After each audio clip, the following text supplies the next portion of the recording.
नमस्कार, आप देख रहे हैं विकास नामा न्यूज। आपके साथ मैं हूं राशि। आइए खबरों की शुरुआत करेंगे। मध्य प्रदेश चुनाव प्रबंध समिति के संयोजक नरेंद्र सिंह तोमर का कांग्रेस पर बड़ा हमला। नरेंद्र सिंह तोमर ने कांग्रेस पर लगाया डर्टी पॉलिटिक्स करने का आरोप। कांग्रेस पर विषय है, ना मुद्दा है, ना वो कोई वो कुछ भी असत आरोप लगाकर जनता को गुमराह करने का काम कर रहे हैं। किसी उपलब्धि पर जिक्र करे। कांग्रेस 2003 से पहले मध्य प्रदेश में आपकी सरकार थी, उस समय क्या स्थिति थी? मनमोहन सरकार के कार्यकाल की उपलब्धि के नाम पर कांग्रेस डर्टी पॉलिटिक्स पर उतर आई है। मौका मिला था 15 महीने का, लेकिन उसने कोई काम नहीं किया। हम कांग्रेस के डर्टी पॉलिटिक्स के मुद्दे पर नहीं जाएंगे, हम विकास के मुद्दे पर रहेंगे। ग्वालियर में प्रदेश कार्य समिति की बैठक आयोजित करने के सवाल पर केंद्रीय कृषि मंत्री नरेंद्र सिंह तोमर ने कहा, मध्य प्रदेश में ग्वालियर है। ग्वालियर ऐतिहासिक नगरी है। ग्वालियर गाला ऋषि की नगरी है। कुशाभाऊ ठाकरे की अध्ययन नगरी है।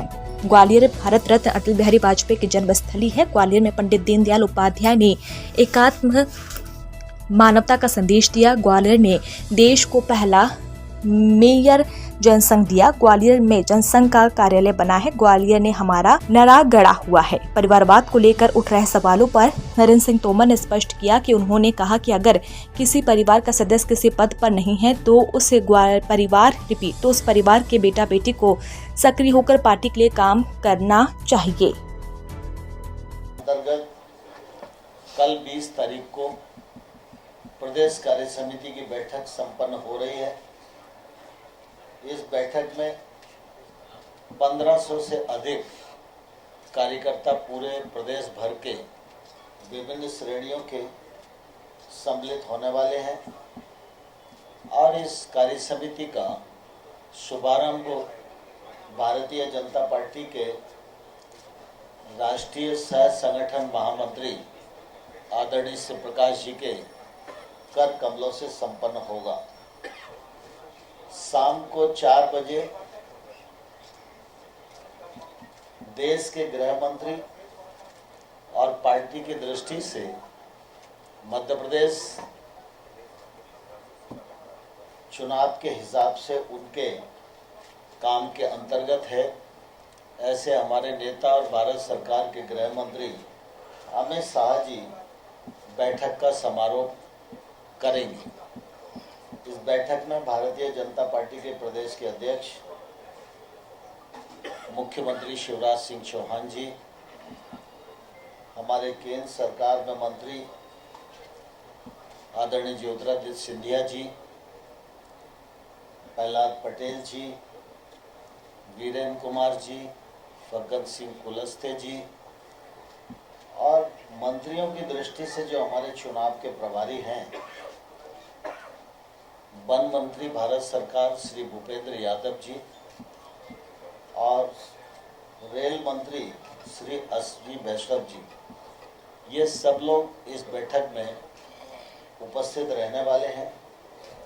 बैठक के पहले चरण में राजनीतिक प्रस्ताव प्रस्तुत होगा, उस पर चर्चा होगी और फिर संभागवार कुछ निश्चित विषयों को लेकर हम लोग बैठेंगे और उसके बाद समारोह का सत्र होगा।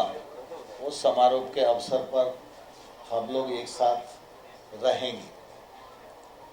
जहां तक सामने वाली प्रतिस्पर्धी कांग्रेस पार्टी का सवाल है, उनके पास न विषय है न मुद्दा है।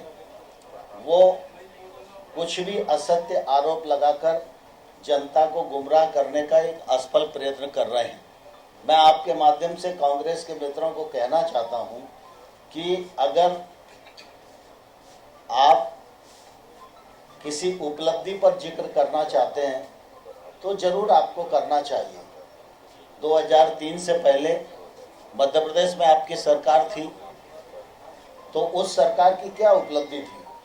2014 से पहले मनमोहन सिंह जी के नेतृत्व में केंद्र में आपकी सरकार थी, उस सरकार की क्या उपलब्धि है? उस कालखंड में मध्य प्रदेश को क्या मिला? चुनाव में अगर ये चीज परोसेंगे तो ध्यान में आएगा कि स्वस्थ प्रतिस्पर्धा हो रही है, लेकिन कांग्रेस डर्टी पॉलिटिक्स पर उतर आई है और उसके पास कोई विषय नहीं है। विषयहीनता और नेतृत्वहीनता के दौर से कांग्रेस गुजर रही है। लेकिन जनता इससे गुमराह होने वाली नहीं है, क्योंकि पिछले बार का जो निर्वाचन था उसमें कुछ समय कांग्रेस को काम करने का अवसर मिला। उस समय भी कांग्रेस ने कोई ऐसा काम नहीं किया जिसके कारण जनता उस पर भरोसा कर सके। हम कांग्रेस के डर्टी पॉलिटिक्स के रास्ते पर नहीं जाएंगे, विकास और जन कल्याण के मुद्दे पर स्थिर रहेंगे और यही हमारी ताकत है, यही हमारा कर्म है, यही हमारा धर्म है और यही हमारा परफॉर्मेंस है। और इसके आधार पर चुनाव में जाएंगे और जनता से आशीर्वाद मांगेंगे। मुझे प्रसन्नता है कि जनता का आशीर्वाद हमको हमेशा मिलता रहा है और इस बार भी मिलेगा। यही प्रमुख रूप से विषय मुझे आप सबके मध्य रखना था। आपके कोई प्रश्न होंगे तो जरूर मैं कोशिश करूंगा उनका समाधान कर सकूं। जहां तक टिकट का सवाल है तो मैं समझता हूं कि इन टिकटों में कोई भी परिवारवाद जैसा विषय नहीं है। कुल मिला के परिवारवाद वो होता है जिसमें परिवार के अतिरिक्त और कोई गुंजाइश नहीं होती। किसी भी पॉलिटिकल व्यक्ति का कोई कार्यकर्ता बेटा बेटी है और अगर भारतीय जनता पार्टी के कार्यकर्ता के रूप में काम कर रहा है और अगर उसके परिवार में कोई दूसरा व्यक्ति किसी पद पर नहीं है तो ऐसे व्यक्ति का चयन किया जाता है। जैसे उदाहरण के लिए सरलाल रावत को दिया तो पिछले बार भी दिया था।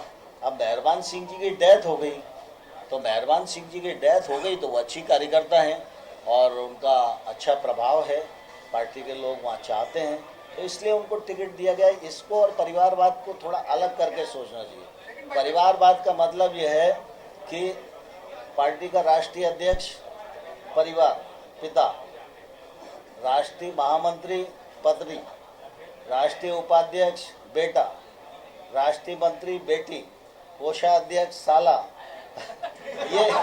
ये जो है ये परिवारवाद है। क्षेत्रवाद तो देखा होगा ना। लेकिन भाई साहब हरियाणा में बयान दिया था, सुरजेवाला ने राक्षस बताया था भाजपा को वोट देने वालों को, और अगले ही दिनों में उन इनाम के तौर पर मध्य प्रदेश की जिम्मेदारी दे दी है, जेपी अग्रवाल को हटाकर प्रभारी बना दिया। मैंने कहा कांग्रेस डर्टी पॉलिटिक्स पर उतर आई है। उनके प्रवक्ता का वह बयान अत्यंत निंदनीय है और कांग्रेस की राक्षसी प्रवृत्ति का परिचय। वो मध्य प्रदेश में ग्वालियर है भाई, ग्वालियर ऐतिहासिक नगरी है, गालव ऋषि की तपोभूमि है, संगीत सम्राट तानसेन की जन्म स्थली है, कुशाभाऊ ठाकरे जी की अध्ययन स्थली है, अटल बिहारी वाजपेयी जी का जन्म स्थान है, पंडित दीनदयाल उपाध्याय जी ने एकात्म मानववाद का प्रथम बार प्रतिपादन ग्वालियर की धरती पर किया। ग्वालियर ने सबसे पहला मेयर देश को जनसंघ का दिया।